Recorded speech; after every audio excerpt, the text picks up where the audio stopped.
Children, in one of the previous class, I had told you that when an object is immersed in a liquid, two forces act on it.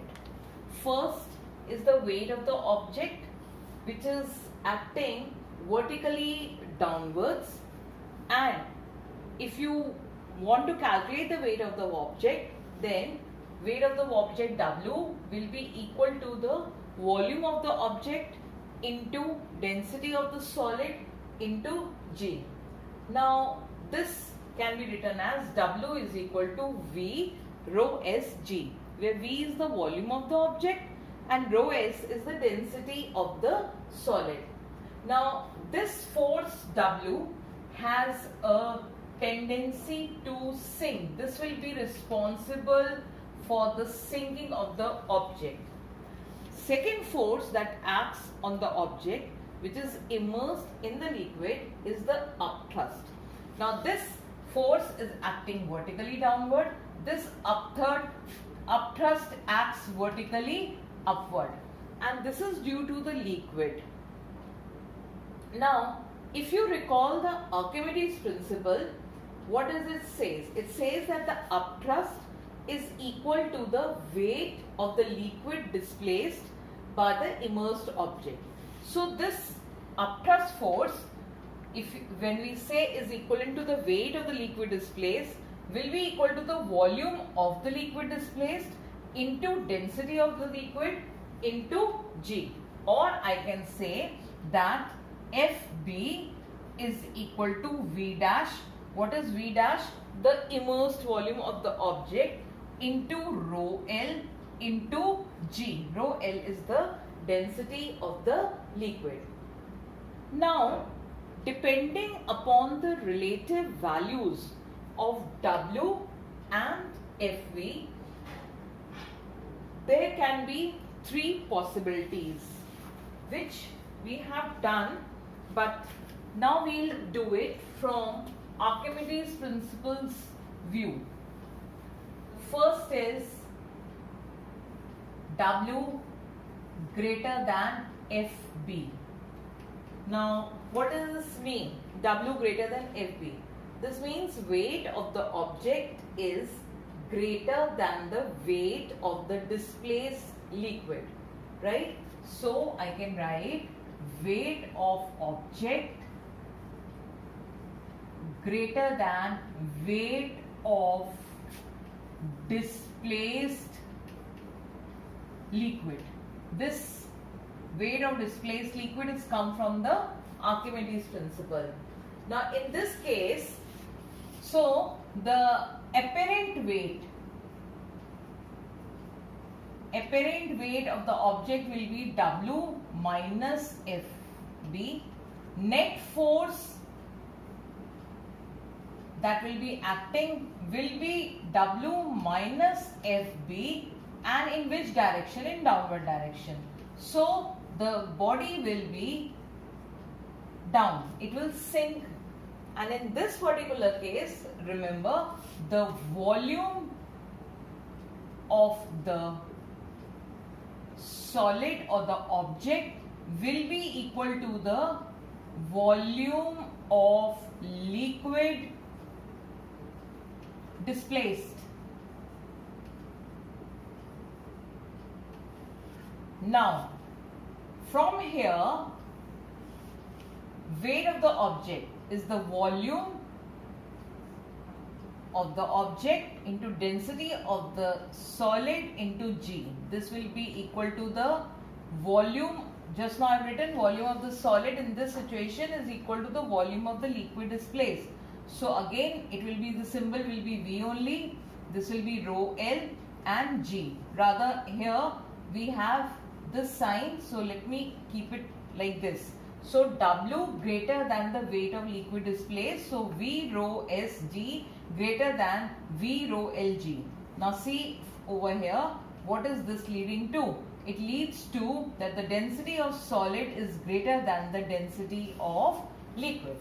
This means that any solid which has density greater than the density of the liquid is going to sink. So density here, now we have brought in the fact that density is going to decide whether the body is going to sink or not. Now, the density of iron, it is interesting to note now the density of iron happens to be 7.6 gram per centimeter cube.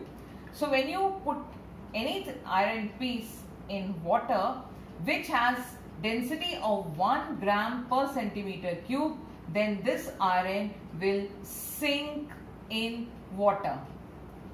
But same iron piece when you put in mercury, by now you all know the density of mercury is 13.6 gram per centimeter cube. So when the same iron is put in the mercury, it is not going to sink, rather it will float, because the density of iron is less than density of mercury. Now, the second possibility is when W is equal to Fb.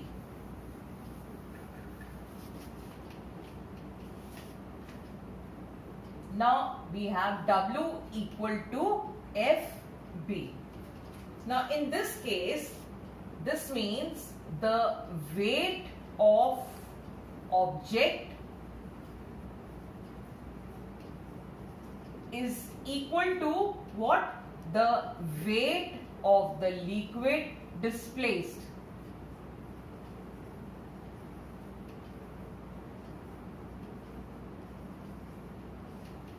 Fine.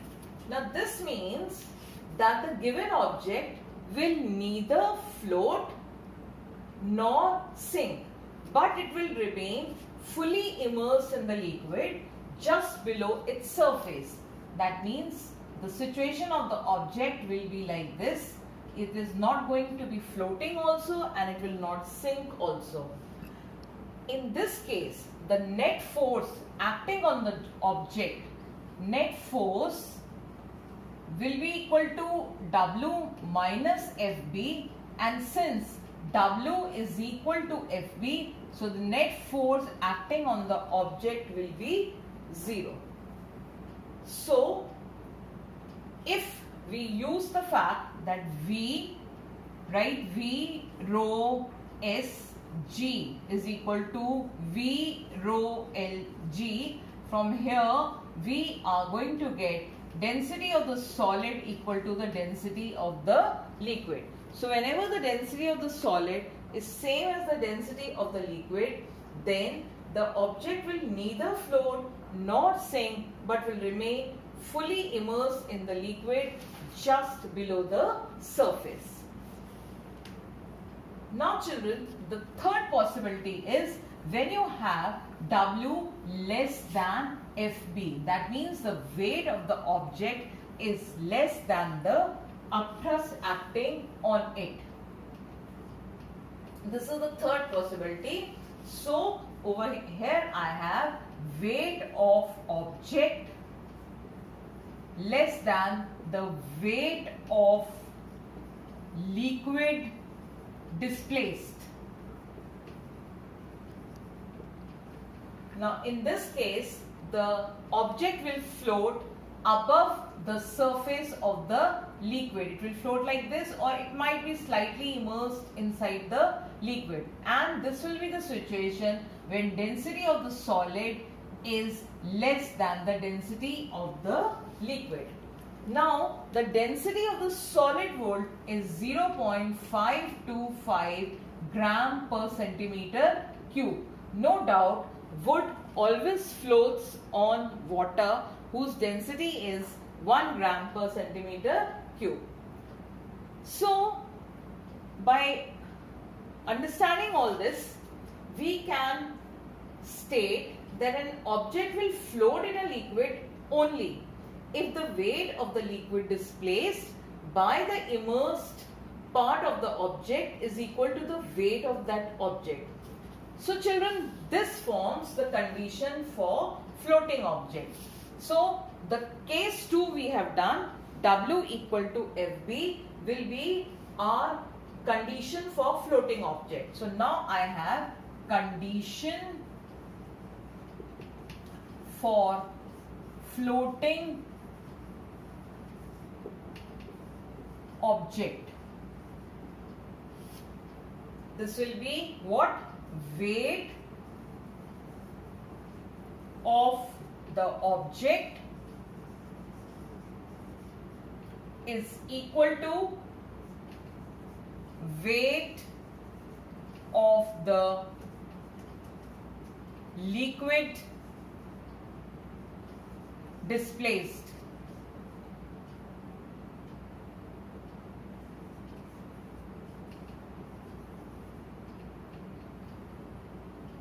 W equal to FB.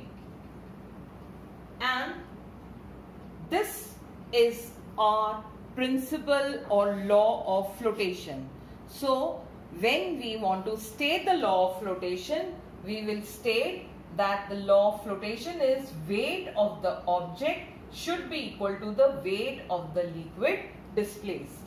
And remember, whenever a body is floating, however heavy or light it may be, the apparent weight of the body will always be 0, as the downward force acting on the body is equal to the upward force acting on the body. With this principle of flotation, we end our today's class.